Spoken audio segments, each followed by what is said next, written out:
On va faire une lecture ce matin dans le premier livre des rois, si vous le voulez bien, au chapitre 18, et à compter du verset 20.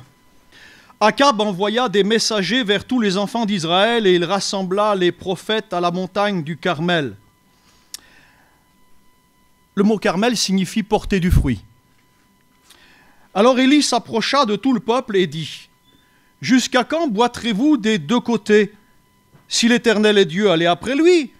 Si c'est Baal, allez après lui. » Le peuple ne lui répondit rien. Et Élie dit au peuple : « Je suis resté seul des prophètes de l'Éternel, et il y a 450 prophètes de Baal. » Il y avait aussi 400 prophètes d'Astarté qui étaient avec Jézabel.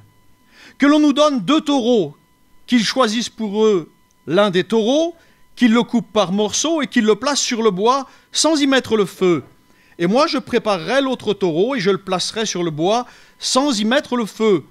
Puis invoquez le nom de votre Dieu, et moi j'invoquerai le nom de l'Éternel. Le Dieu qui répondra par le feu, c'est celui-là qui sera Dieu. » Et tout le peuple répondit en disant : « C'est bien. » Élie dit au prophète de Baal : « Choisissez pour vous l'un des taureaux, préparez-le les premiers, car vous êtes les plus nombreux, et invoquez le nom de votre Dieu, mais ne mettez pas le feu. » Ils prirent le taureau qu'on leur donna, et ils le préparèrent, et ils invoquèrent le nom de Baal, depuis le matin jusqu'à midi, en disant : « Baal, réponds-nous !» Mais il n'y eut ni voix, ni réponse. Et ils sautaient devant l'autel qu'ils avaient fait. À midi, Élie se moqua d'eux et dit : « Crie à haute voix, puisqu'il est Dieu, et pense à quelque chose, ou il est occupé, ou il est en voyage. Peut-être qu'il dort, et il se réveillera. » J'y vois un petit peu de moquerie, Et ils crièrent à haute voix, et ils se firent, selon leur coutume, des incisions avec des épées, avec des lances, jusqu'à ce que le sang coule sur eux. Lorsque midi fut passé, ils prophétisèrent, jusqu'au moment de la présentation de l'offrande. Mais il n'y eut ni voix, ni réponse, ni signe d'attention. Je me demande ce qu'ils pouvaient prophétiser. Élie dit alors à tout le peuple : « Approchez-vous de moi. » Tout le peuple s'approcha de lui, et Élie rétablit l'autel de l'Éternel qui avait été renversé. Il prit 12 pierres, d'après le nombre des tribus des fils de Jacob, auxquels l'Éternel avait dit : « Israël sera ton nom. » Et il bâtit avec ces pierres un autel au nom de l'Éternel. Il fit autour de l'autel un fossé de la capacité de 2 mesures de semence. Il arrangea le bois, coupa le taureau par morceaux et le plaça sur le bois.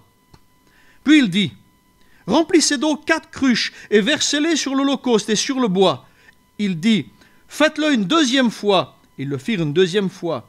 Il dit : « Faites-le une 3e fois. » Ils le firent une 3e fois. L'eau coula autour de l'autel et l'on remplit aussi d'eau le fossé. Au moment de la présentation de l'offrande, Élie, le prophète, s'avança et dit : « Éternel, Dieu d'Abraham, d'Isaac et d'Israël, que l'on sache aujourd'hui que tu es Dieu en Israël et que je suis ton serviteur, et que j'ai fait toutes ces choses par ta parole.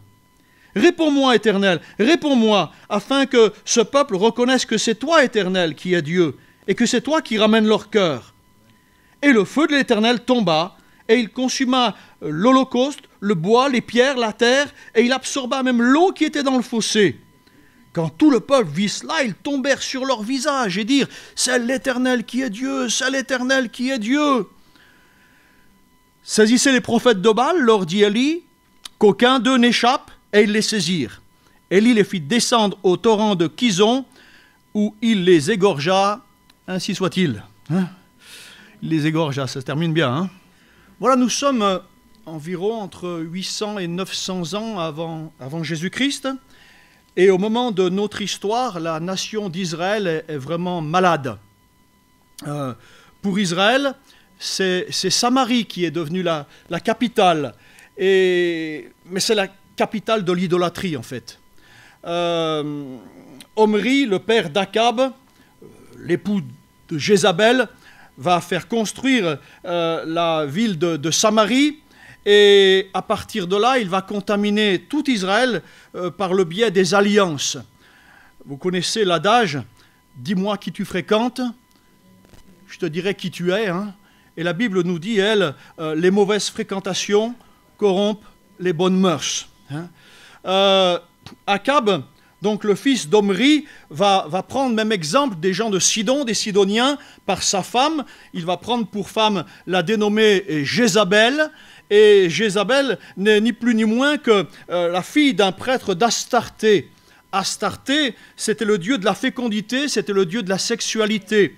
Et à côté de Jézabel, la sorcière de Blanche-Neige, c'est coton. C'est coton. Il y avait donc les prophètes d'Astarté qui sont avec Jézabel, les prophètes et prophétesses d'Astarté, et il y avait les prophètes de Baal. Baal, c'est le dieu de la pluie, c'est le dieu des récoltes. Et ça fait bientôt 3 ans et demi qu'il n'est point tombé de pluie sur la terre, que c'est la famine, que plus rien ne pousse, que pour trouver de l'eau, il faut faire des kilomètres pour aller en chercher. Même le torrent de Kérit, qui était en montagne, s'est asséché.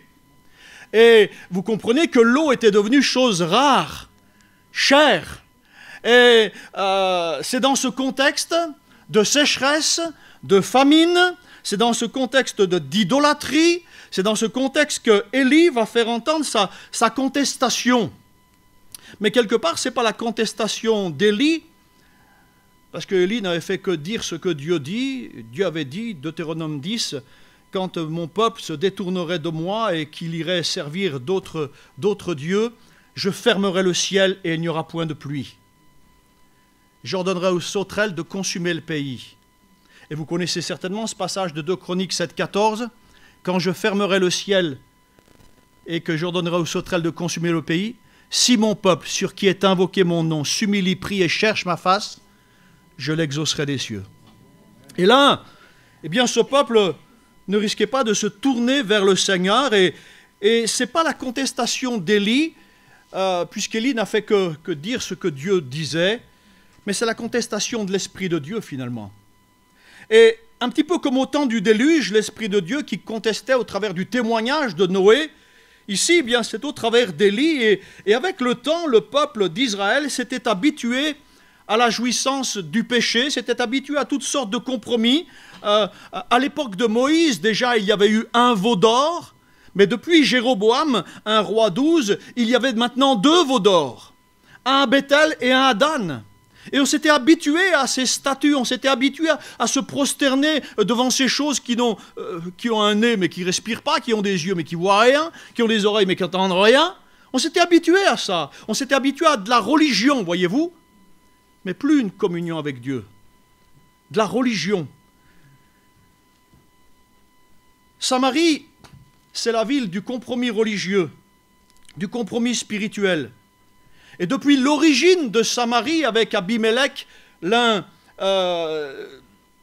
des 70 fils de Gédéon, qui avait bâti Samarie, qui avait fondé, on va dire, Samarie, l'un des 70 fils de Gédéon, qui avait fait tuer même tous ses frères, tous ses demi-frères. Vous imaginez un petit peu la racine est sanguinaire. Les bases sont mal posées. Quand on pose mal les bases, si on construit sur le sable, ça ne tiendra pas, quoi. Et là, les bases étaient mal posées depuis longtemps. Et jusqu'à Akab, le roi en place, c'est la confusion religieuse. C'est la confusion la plus totale. C'est l'idolâtrie. Souvenez-vous des paroles de la Samaritaine qui vient de cette région de Tyr, de Sidon. Elle dira à Jésus, « Nos pères ont adoré sur cette montagne. » Ont adoré les Baals, ont adoré les Astartés. Nos pères ont adoré. Et vous, vous dites que c'est à Jérusalem. Et Jésus dira, mais l'heure vient, elle est déjà venue, que c'est ni sur cette montagne, ni sur une autre qu'il faudra adorer, mais où les vrais adorateurs adoreront le Père en esprit et en vérité. Ce sont là les adorateurs que le Père demande. Et quand Élie leur dit qu'ils clochent des 2 pieds, qu'ils sont boiteux des 2 pieds, il leur dit, jusqu'à quand clocherez-vous des 2 pieds ? Oh, ça va finir un peu ? Oh, mais réveillez-vous un peu, bougez-vous un peu. Ça va hein? Vous êtes habitués à fonctionner comme ça? Jusqu'à quand clocherez-vous des deux pieds? Il leur dit finalement à ces gens qu'ils servent leur ventre, qu'ils servent leur satisfaction personnelle, qu'ils servent leur propre cœur, leur plaisir, leur tradition, mais qu'ils ne servent pas Dieu. Et en même temps, ils croient pourtant au Dieu de leurs ancêtres, au Dieu de Moïse et au Dieu de David. Alors, ça ne va pas, quoi. C'est 50-50. Et vous savez ce que Dieu aime, c'est un cœur entier, un cœur vrai. C'est d'être ferme dans nos décisions. La Bible dit quelque part, Dieu hait les indécis. Dieu hait les indécis. Peut-être ben que oui, peut-être ben que non. Il ne faut pas être normand avec le Seigneur. Hein. Faut être entier. Faut être entier. Hein. Et même le fait qu'ils meurent de soif depuis bientôt plus de 3 ans, ça ne le remettait même pas un petit peu en question concernant leur Baal, le dieu de la pluie. Ça ne le remettait pas en question. Ils ne remettaient pas en question leur Dieu. Ils continuaient dans leur train-train religieux et pervers. D'un côté, ils en avaient assez de cette sécheresse qui les amenait à la famine, qui ruinait le fruit de leur travail, et d'un autre côté, ils ne bougeaient pas. Ils ne changeaient rien. Ils n'avaient pas qu'à se plaindre alors. Hein. Vous croyez pas? Si on veut que les choses changent, il ne faut pas faire que de se plaindre. Oh, vous êtes là? Il régnait sur Israël ce qui pourrait régner peut-être dans les cœurs de l'Église de Jésus-Christ aujourd'hui. Un péché d'indécision, comme je le disais tout à l'heure.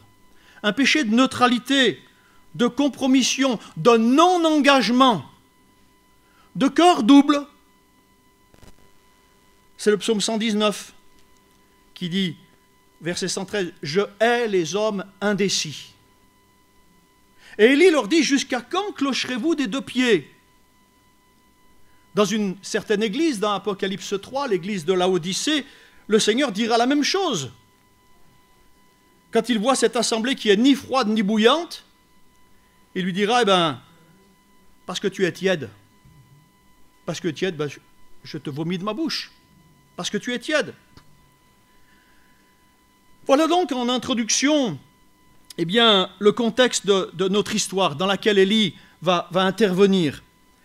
Et vous avez remarqué qu'Élie va prendre, pour faire son autel, va prendre 12 pierres. Vous l'avez compris, chacune de ces pierres, d'ailleurs c'est écrit, représente l'une des 12 tribus d'Israël. Il réunit ces 12 pierres et il en fait un autel, un seul autel. Élie voulait que tout le peuple comprenne par l'image de cet autel avec ces 12 pierres ce que Dieu voulait rétablir, c'est-à-dire l'unité brisée d'Israël. 12 pierres. Je vous rappelle qu'à ce moment-là, Israël, c'était 10 tribus d'un côté et 2 tribus de l'autre. Donc c'était 10 et 2. Mais là, Élie reprend 12 pierres, comme Israël était au commencement. Un seul autel, 12 pierres. Paul nous dira aussi que la bénédiction vient quand le peuple ne fait qu'un cœur, qu'un seul cœur, qu'une seule âme, un seul baptême, un seul Dieu, un même esprit. Soit dit en passant, Élie, pour nous c'est normal, mais Élie devant Akab, il fait fort en bâtissant l'autel avec ses 12 pierres. Parce que Élie rappelle en même temps à Akab ce qu'il en était au commencement. C'est-à-dire avant le schisme, avant la division de ce peuple. 10 et 2, depuis Roboam, où Israël était composé de 10 tribus et la nation de Juda de 2 tribus. Si Élie avait voulu plaire à Akab, au roi en place, mais il aurait pris que 10 pierres. Non? Il aurait pris 10 pierres et il aurait fait son autel pour en même temps, s'attirer la faveur et la compréhension du roi Akab, même si Akab, il est dans sa folie. Mais en faisant ainsi, aurait-il encore été le serviteur de Dieu? Plus tard, des chrétiens diront, est-ce que nous voulons plaire aux hommes ou est-ce que nous voulons plaire à Dieu? Et ça peut nous coûter parfois de plaire à Dieu. Ça peut nous coûter. Ça sera plus facile de plaire aux hommes. Voilà c'est la première chose que Élie fait. Il prend ces 12 pierres différentes, il les remet ensemble pour ne former qu'un seul autel. Vous savez, aujourd'hui, Dieu n'a qu'un seul peuple. Dieu n'a qu'un peuple, l'Église. Pour certains, Dieu a l'Église et Israël. C'est une erreur. Dieu n'a qu'un peuple, il n'a pas deux épouses, il n'en a qu'une. Il a les chrétiens du monde entier qui sont à Christ, qu'ils soient juifs, qu'ils soient israélites, ou qu'ils soient des États-Unis, ou qu'ils soient savoyards. Dieu n'a qu'un seul peuple. Dieu n'a qu'un seul peuple.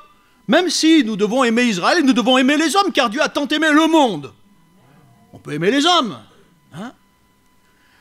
La deuxième chose que Élie fait, sur ces 12 pierres, Élie range le bois du sacrifice. Et pour nous, chrétiens, qui lisons nos Bibles, le bois, ça nous parle. Hein? Le bois, c'est quoi le bois? C'est la croix. Hein?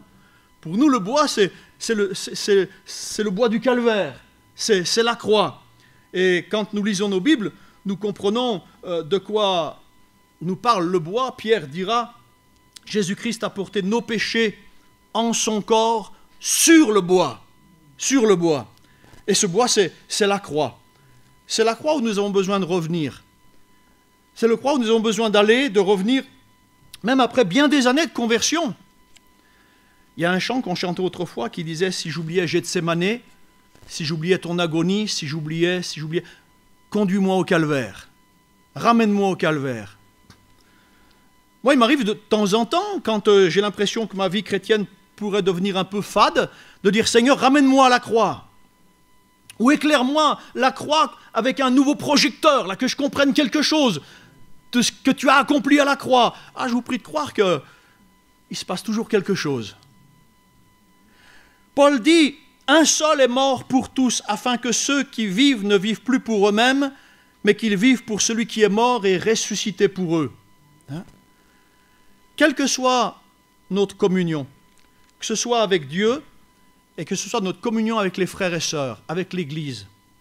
Pour qu'une communion véritable soit établie et soit rétablie, il faut qu'elle le soit sur la base d'un rapprochement personnel ou collectif autour de la croix, avec l'esprit de la croix. Ce n'est pas possible autrement.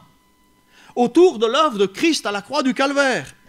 Prendre la décision de se mettre en règle devant Dieu, prendre la décision de s'unir, de s'assembler. Oui, mon frère, ma soeur, dans les bureaux le lundi matin, ils se font tous la bise. Ma chérie, ça va, ça a été ton week-end. Et les bisous, ils se le font tous. Mais vous savez ce qu'il en est derrière. Hein?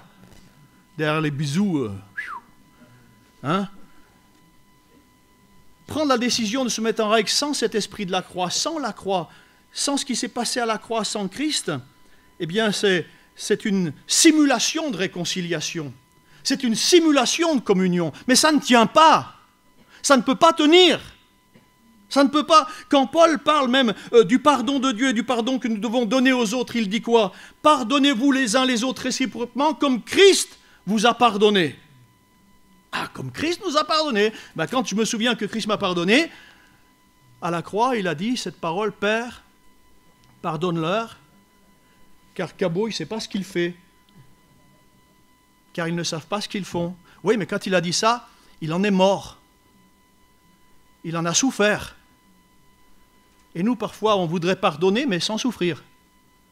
On voudrait pardonner, mais allez, je te pardonne. Hein. Puis que tout aille bien. Ça ne peut pas aller bien. Parce que quand il y a pardon, il y a des souffrances. Parce que quand il y a pardon, il y a des choses encaissées. C'est obligatoire.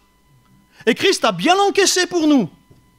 Nous, on voudrait pardonner ou on voudrait qu'on nous pardonne sans qu'il n'y ait rien à encaisser. Mais on se leurre, là, c'est les bisounours.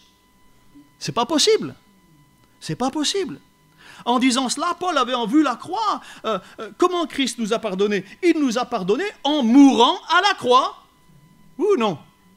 En souffrant d'abord et en mourant à la croix. Et cela veut dire que pour pardonner, il faut mourir à quelque chose.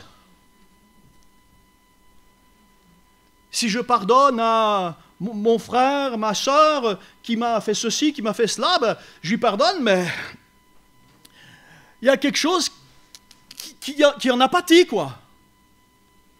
C'est obligé. on meurt à quelque chose quand on pardonne. Il faut mourir à son droit, mourir à soi-même, perdre quelque chose. Le Seigneur avait droit, mais il est mort à tous ses droits. Et il a pris nos torts sur lui, à son compte. Et c'est ainsi qu'il a pu nous pardonner. Oui ou non? Il y en a 3 qui disent oui, et les autres non. Vous n'êtes pas d'accord? Et c'est ça, hein? D'ailleurs, celui qu'on appelle le bon larron, lui, il a compris cette affaire. Enfin, le bon larron. Vous avez compris, hein?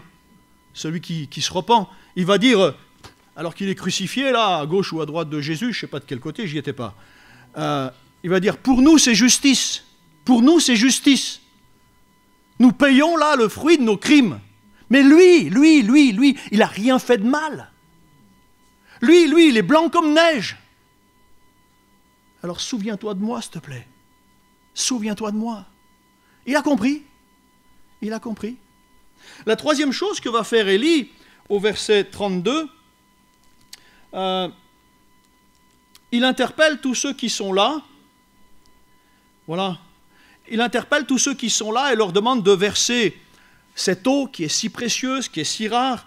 Il leur demande de verser l'eau sur son sacrifice, sur le taureau, sur le bois, sur les pierres, et même dans le fossé, qui est creusé de, je pense que ça doit faire 30 cm, 2 x 15 pour la semence, 2 mesures de semence, donc à peu près, hein, une jolie petite cunette, on appelle ça comme ça, nous, ici aussi. Ça se dit, ça?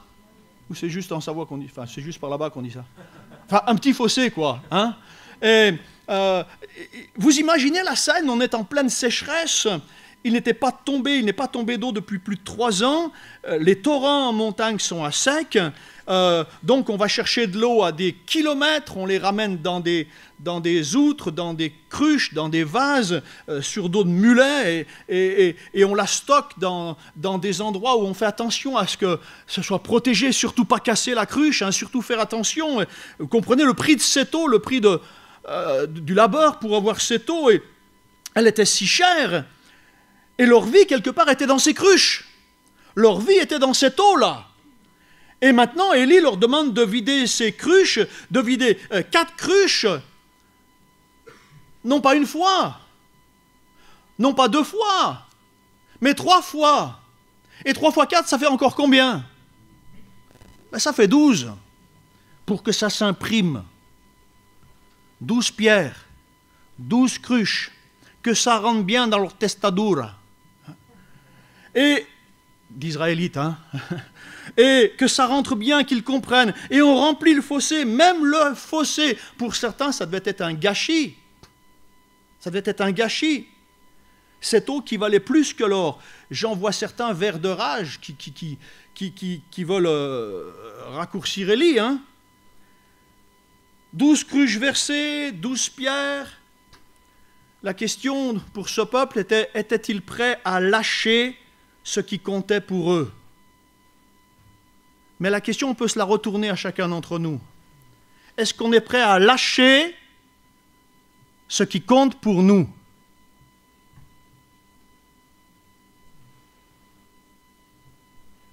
Quand je dis ce qui compte, c'est tout ce qui compte. On dira, ma femme et mes enfants, c'est à moi, on n'y touche pas. Je comprends. Mais si tu ne les lâches pas dans les mains du Seigneur, tu les perdras. Mes enfants, Dieu m'a permis de les avoir, mais j'ai vite compris qu'il fallait qu'ils soient mieux dans les mains du Seigneur que dans mes mains à moi.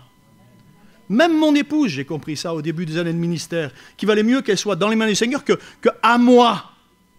Parce qu'à moi, je risquais de la perdre. Eh oui. Tout ce que l'on voudra conserver, on le perdra. Mais tout ce qu'on remettra au Seigneur, il saura le garder. Même notre propre vie. Même notre propre vie. Jésus dit, celui qui voudra conserver sa vie, il la perdra. Mais celui qui la perdra à cause de moi ou pour ma cause, il la retrouvera. Vous savez, je pense à la pensée du suicide. Elle arrive chez beaucoup de gens, hein. Elle est arrivée même chez Élie. Même chez des chrétiens, elle arrive.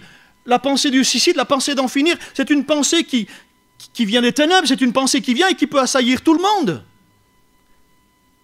Mais quand nos vies, nous l'avons remise au Seigneur, eh bien, il nous gardera à cette heure-là.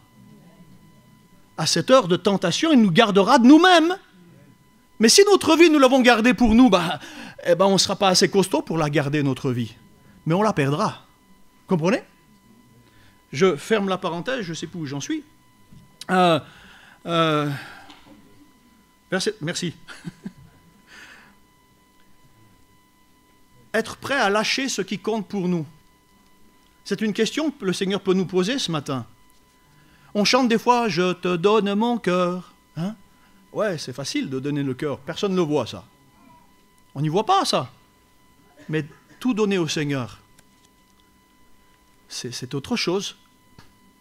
Prêt à lâcher ce qui comptait le plus pour eux, cette eau qu'il y avait dans les cruches, pour retrouver la vraie vie. Hein. Jésus dira à la Samaritaine, celui qui boira de cette eau, il aura toujours soif. Mais lui qui boira de l'eau que je lui donnerai, celui-là, il n'aura plus jamais soif. Hein? Il y avait une petite anecdote que j'aimerais partager avec vous. Dans une famille, il y avait cette petite fille qui avait passé sa main dans le col d'un vase, et c'était l'endroit où le papa mettait de la monnaie. Et elle avait passé la main dans le col de ce vase et ne pouvait plus retirer sa main. Vous avez compris pourquoi? Parce qu'elle avait attrapé une pièce de 2 €. Et elle était embêtée parce qu'elle avait ce vase au bout de la main, là. Alors, qu'est-ce qu'il fallait faire? On l'a aidée en tirant sur la main, en tirant sur le vase. Est-ce qu'il fallait casser ce vase? Mais en cassant le vase, on risquait de couper, on risquait de faire du mal à la main de cette petite fille. Et le père a compris, il lui dit, mais lâche ce que tu as dans la main. Lâche ce que tu as dans la main. Et en lâchant ce qu'elle avait dans la main, vous comprenez? Et le père lui dit, si tu lâches la pièce qui est dans le fond, je sais qu'il y a une pièce de 2 €, moi je t'en donne 2 pièces de 2 €. Ah, alors elle a lâché. Et elle a pu retirer sa main. Et le père a versé, il a récupéré la pièce de... Et finalement, elle en a eu 3 pièces de 2 €. Ça fait 6, hein? Elle était contente et elle n'a pas eu de problème avec ses mains. Voyez-vous, mais ça, c'est un peu comme ça que nous fonctionnons, nous aussi. Hein? Dieu veut nous donner de sa plénitude, mais il veut que nous soyons prêts à lâcher notre grappillage. Ouais.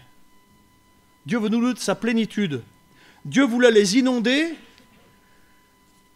mais était-il prêt à lâcher leurs cruches? Était-il prêt à lâcher ce qu'ils avaient ou ce qu'ils croyaient avoir? Frères et sœurs, nos forces personnelles, nos réserves personnelles ne pourront jamais nous assurer la plénitude. Même notre piété à nous nous assurera pas la plénitude. C'est le Seigneur qui accorde tout pleinement. Alléluia. Pas plus que les 5 pains et les 2 poissons, que te copieux pour ce petit gars tout seul, hein? Mais ça n'apportait pas là. Il fallait que ça donnait au Seigneur pour apporter la plénitude à tout le peuple. Puisque le Seigneur les a multipliés. Nos réserves, quelque part, c'est un petit peu comme un roseau cassé, hein, sur lequel on ne peut pas s'appuyer, parce que si on s'appuie sur nos réserves, eh bien, quelles qu'elles soient, hein, ça ne dure pas bien longtemps, les réserves. Quand vous avez des réserves, vous n'avez qu'à aller passer 3 mois en EHPAD, vous allez voir ce que ça coûte. Vous allez voir que les réserves, il n'y en a plus. C'est pas la réalité? Ouais. Ayez des réserves, vous allez voir que si vous ne comptez pas sur le Seigneur, même vos réserves, elles vont fondre comme une glace au soleil. Alors nos réserves, c'est quelque chose sur lequel il ne faut pas seulement s'appuyer, hein, mais compter sur le Seigneur, oui. Lui, il nous donnera des réserves. Et tout doit être apporté, évidemment, au Seigneur. Tout doit lui être confié. Sans cela, la pluie ne va pas tomber.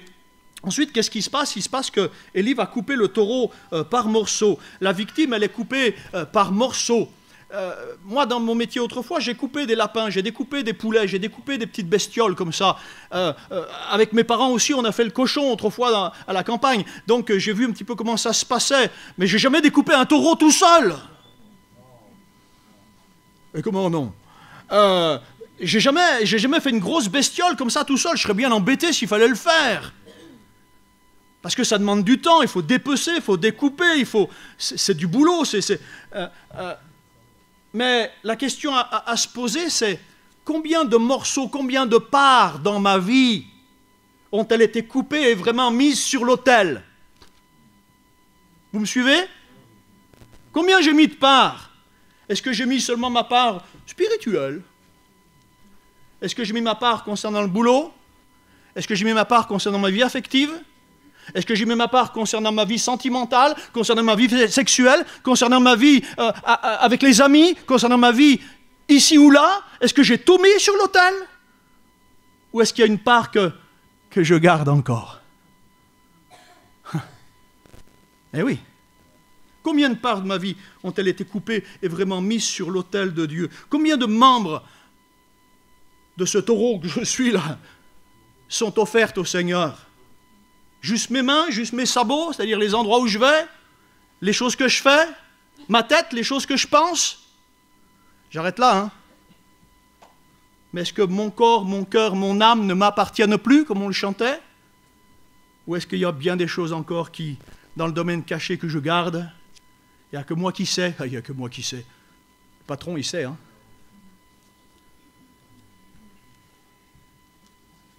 C'est Job, l'homme de la Bible, qui disait « J'avais fait un pacte avec mes yeux afin de ne plus jamais les porter sur la jeune fille étrangère. » Un pacte avec ses yeux. Ça veut dire quoi? Ça veut dire qu'il ne voulait pas convoiter. Regarder quelque chose de beau, un bel arbre, une belle maison, un beau garçon, une belle fille, une belle montagne, un beau tableau, je peux regarder. Mais convoiter, c'est autre chose. Le deuxième regard, c'est différent, vous comprenez? Je peux apprécier ce qui est beau dans la création et dire « Waouh, ce gars-là, il a des muscles, il est balèze, hein. Moi, à côté, je suis sandwich SNCF, hein. Cette fille-là, purée, elle est belle, elle a des beaux yeux. Mais stop! Vous comprenez ça? Stop! Pas la convoitise. Qu'est-ce qu'il dit le Seigneur? Que celui qui convoite, il a déjà commis un adultère dans son cœur. Une infidélité dans son cœur. Vous voyez que les choses qui sont à mettre sur l'autel, mes yeux aussi, mes oreilles. Il serait temps que le peuple de Dieu mette ses oreilles sur l'autel. Pas seulement pour entendre les cantiques du dimanche, mais ce que vous entendez à la radio, dans la semaine, à la télé ou quoi que ce soit, plus belle la vie. Il y a peut-être des choses à moins entendre, quoi. Bah oui, il faut s'entendre. Ensuite, Élie, il a fait inonder le sacrifice, tout l'autel, tout le sacrifice, même le fossé. Il nous faut savoir que parmi ces 450 prophètes de Baal, et puis même les 400 prophètes d'Astarté, il y en avait quand même qui étaient de vrais magiciens. Hein. Vous savez, comme au temps de Moïse avec Pharaon, quand Moïse a montré les signes que l'Éternel lui a... les magiciens ont été capables de faire des choses semblables, de faire voir des choses semblables, des signes mensongers qui étaient leur spécialité. Alors j'ai réfléchi un petit peu à cela et je me suis dit, mais avez-vous réfléchi à toutes les choses qui peuvent être substituées au feu du Saint-Esprit, à la vraie Pentecôte? On est dans un culte de Pentecôte ici. Assemblée de Dieu de France, Église pentecôtiste. Nous aimons la présence de ton esprit. Hein? On connaît le Saint-Esprit. Nous aussi on prophétise. Mais il y en avait d'autres qui prophétisaient aussi. Hein? Et il y a plein de choses. Ce n'est pas là le sujet de prédication, mais je fais une parenthèse, parce qu'il y a plein de choses qui peuvent se substituer au feu du Saint-Esprit. L'éloquence. On entend un homme. Il sait parler. Il sait vous exprimer les choses. Ah là là! Certains sont capables de vous mettre sur l'estrade une ambiance musicale que même David Guetta ne saurait pas faire. Ouais, une ambiance musicale. Mais l'ambiance musicale, ce n'est pas le feu du Saint-Esprit. L'éloquence, ce n'est pas le feu du Saint-Esprit. La mise en scène d'une réunion, quand on la prépare à l'avance, ceci, cela, avec des paroles peut-être même « Dieu te dit ».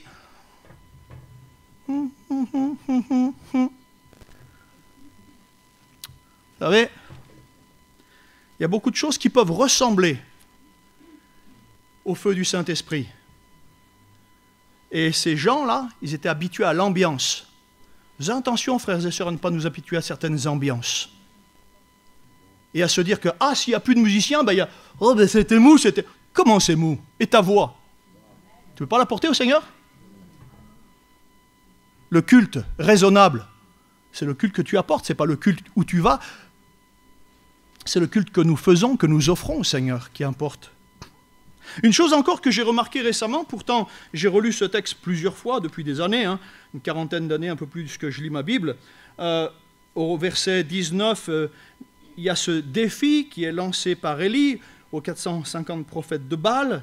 Au verset 22, Élie signale qu'il est le seul resté devant ces 450 prophètes de Baal, mais il dit, c'est lui qui a l'impression d'être le seul, parce que l'Écriture nous dit qu'il y en avait 7000 qui n'avaient pas fléchi les genoux devant Baal, si vous connaissez l'Écriture. Et l'Écriture nous dit aussi que Abdias, le majordome dans le palais de Akab, avait caché 100 prophètes de l'Éternel dans une caverne, si vous connaissez les textes.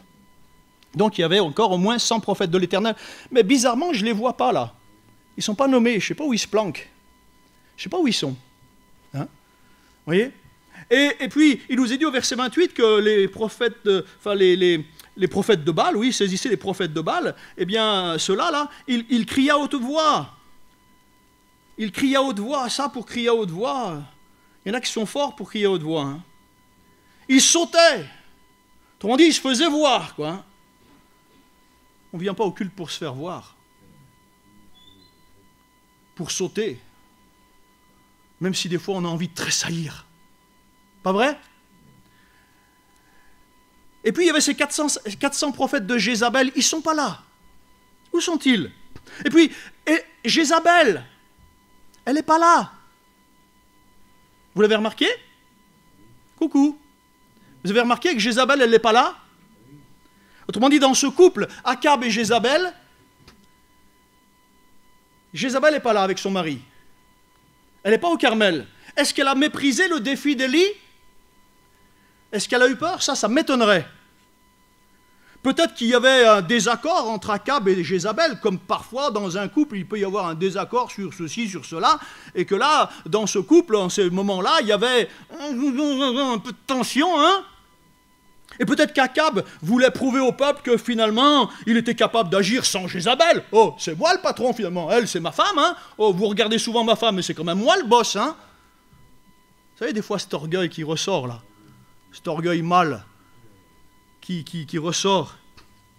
Et peut-être qu'Akab voulait prouver au peuple qu'il était capable d'agir sans sa femme, elle qui avait toujours un peu la première place. En tout cas, il revient bien, chapitre 19, verset 1er, pour dire à sa femme, hein, comme rapporta à Jézabel tout ce qu'avait fait Élie, comment il avait tué par l'épée tous les prophètes. Autrement dit, il rendait compte à sa femme. Hein. Il fouette devant Jézabel. Hein. Il fait le beau devant le peuple, mais il flippe quelque chose hein, devant sa femme. Alors, il y a ces prières aussi des prophètes. Il nous est dit, ils prièrent du matin jusqu'à midi. Ils sautaient devant l'autel. Ils criaient à haute voix. C'est même des incisions dans la chair. Leur sang coulait. Et la Bible nous dit qu'à tout cela, il n'y eut ni voix, ni réponse, ni signe d'attention. Si vous comparez tout ce qu'ils ont fait avec la prière d'Élie au verset 36, Élie, lui, il s'avance, il ne hurle pas, il ne crie pas, et même il ne prie qu'une seule fois. Il ne lui a fallu que quelques secondes pour dire à Dieu ce qu'il en était, ce qu'il avait à dire. Vous savez, Dieu sonde les cœurs et les reins. Hein. Il sait même à l'avance ce qu'on va dire. Seulement, il aime qu'on lui dise. Mais ce n'est pas la peine de faire des grandes tirades. Ô Père éternel, Dieu des lumières, ceci, cela, nani, nana, on tourne autour du pot pour rêver. Va, dépêche-toi. Qu'est-ce que tu veux? Eh oui, quelque part. Hein. Sa prière a un seul but. La prière d'Élie a pour but que l'on sache aujourd'hui que Dieu est Dieu en Israël. Donc que la gloire, elle revienne à Dieu. Et pas à lui, par sa belle prière, mais à Dieu. Élie n'était qu'un serviteur de Dieu. Jacques nous dit que Élie était un homme de la même nature que nous, aux mêmes passions que nous. Un homme comme vous et moi, pas un surhomme, pas un demi-dieu, mais un homme de la même nature. Et pour Élie, Israël devait absolument connaître pour quelle raison Dieu manifestait sa puissance, pour ramener leur cœur au Seigneur. Leur cœur tout entier, le cœur et tout ce qui va avec. Pour manifester la fidélité du Seigneur, envers des gens infidèles. Si nous sommes infidèles, il demeure fidèle, parce qu'il ne peut pas se renier lui-même. Pour tenir ses promesses aussi, verset 37. Réponds-moi, afin que ce peuple reconnaisse que c'est toi, Éternel, qui es Dieu, et que c'est toi qui ramènes leur cœur. Après sa prière, il tomba un feu qui détruit tout. Les Arabes parlent de muraka, feu qui consume, feu du ciel. Et au verset 39, il nous est dit, ils tombèrent sur leur visage. Et ils ont répété, alors là c'est marqué 2 fois, mais je ne sais pas combien de fois ils ont dû répondre, c'est l'Éternel qui est Dieu, c'est l'Éternel qui est Dieu, c'est l'Éternel qui est Dieu, c'est l'Éternel qui est Dieu. Vous imaginez? Tout ce peuple à genoux devant ce qui vient de se passer, c'est l'Éternel qui est Dieu, c'est l'Éternel qui est Dieu. Ils n'avaient rien d'autre à dire, c'était une confession collective, c'est l'Éternel qui est Dieu, c'est l'Éternel qui est Dieu. Nous des fois, on croit que parce qu'on se répète, on a tort de se répéter, mais Saint, Saint, Saint est le Seigneur. Saint, Saint, Saint est le Seigneur, on a raison de le dire et de le redire. C'est l'Éternel qui est Dieu. Je ne sais pas combien de fois, combien de temps ils ont répété ces paroles, c'est l'Éternel qui est Dieu. C'était une clameur collective qui montait. Imaginez un petit peu des milliers de bouches qui brûlent tout d'un coup du feu de la confession. Oui, du feu de la confession. Ils disent tous ensemble, d'un seul cœur, j'allais presque dire d'une seule âme, c'est l'Éternel qui est Dieu. Ce matin, dans notre moment de culte, nous voulons peut-être chacun séparément, mais peut-être, si le Seigneur le permet, tous ensemble, collectivement, dire « Seigneur, que ton nom soit béni. Gloire à toi, alléluia ». Alors, c'est merveilleux à première vue, cette confession collective, mais pas pour Élie, voyez, pour Élie, c'est pas gagné cette affaire, parce qu'il n'y a pas une seule parole de repentance, il n'y a pas une seule parole de regret. Pas une seule fois, la Bible nous dit que le peuple a pleuré sur son péché, sur son idolâtrie. Non, mais on comprend bien que c'est le feu du ciel qui est descendu et qui les a enthousiasmés. Enthousiasmés. Ce matin, allons-nous être enthousiasmés par un culte, par de la musique, par des chants, par une ambiance? Oh, c'est super! Rue du commandant Dubois, c'est génial, il y a une bonne ambiance, on se fait la bise, les gens sont sympas. Il n'y a pas que ça, oh! S'il n'y a que ça, il y a des clubs sympas en ville, je suis sûr. Non, mais ça doit exister. Il faut qu'il y ait quand même ce plus, non? Ce plus qui vient d'en haut. Ce plus qui change là-dedans quelque chose. Le résultat, pour ces gens, c'était un beau spectacle. Le résultat, c'est que ce peuple qui ne répondait rien, il répond toujours rien. Il y a juste eu de l'ambiance et un enthousiasme. Et c'est pour ça que Élie, par la suite, il va être découragé. Parce que malgré tout ça, le peuple, il ne change pas et Jézabel, elle les tient toujours sous sa coupe. Elle tiendra encore ce peuple. J'ai dit tout à l'heure pour commencer que Carmel signifiait lieu qui porte du fruit. Est-ce que ce matin, nous voulons permettre à Dieu de nous amener à porter du fruit, frères et sœurs? Est-ce que ce matin, nous voulons que ce lieu soit le lieu qui porte du fruit? Oh, oh! Est-ce que ce matin, il va y avoir dans ce culte de Sainte-Seine, pas seulement que nos louanges, nos prières, comme nous en avons l'habitude chaque dimanche, mais y aura-t-il ce quelque chose de plus dans mon cœur, dans ma vie? Quand on chante « Seigneur, je veux que ma vie soit remplie du Saint-Esprit », est-ce qu'on le veut vraiment? Est-ce que je veux vraiment que ton feu du ciel vienne consumer toute espèce de mal qu'il peut y avoir dans le bout de mes doigts, dans mes yeux, dans mes oreilles, consumer tout cela, et que tout devienne pur devant toi, alléluia. Parce que tu es saint, que celui qui prononce le nom de l'Éternel s'éloigne de toute iniquité. Il y aura un amen ou pas? Eh oui. Sans la sanctification, nul ne verra le Seigneur agir, déjà pour lui, mais plus tard même. Y aura-t-il ce plus ce matin dans notre culte? dans notre culte, voulons-nous devenir ces vainqueurs, vainqueurs du mal, vainqueurs du péché, porter ces fruits de l'esprit? Il y a 9 dons, mais il y a aussi 9 fruits. Vous relisez Galates 5, 22. Y a-t-il tous ces fruits? Moi, parfois, il me manque ce fruit de la patience, je vous l'avoue franchement. Ah ouais, sur la route, surtout en voiture. Il me manque ce fruit de la patience. Et puis d'autres aussi. Seigneur, viens, étends ta main. Reçois favorablement l'hommage de nos lèvres. Bénis-nous dans ce lieu. On a besoin de ta grâce encore. Alléluia. Nous voulons passer par la croix ce matin. Nous voulons, comme nous, repentir à nouveau ce matin. Seigneur, pardonne nos offenses. Pardonne-nous comme nous pardonnons aussi à ceux qui nous ont offensés. Amen.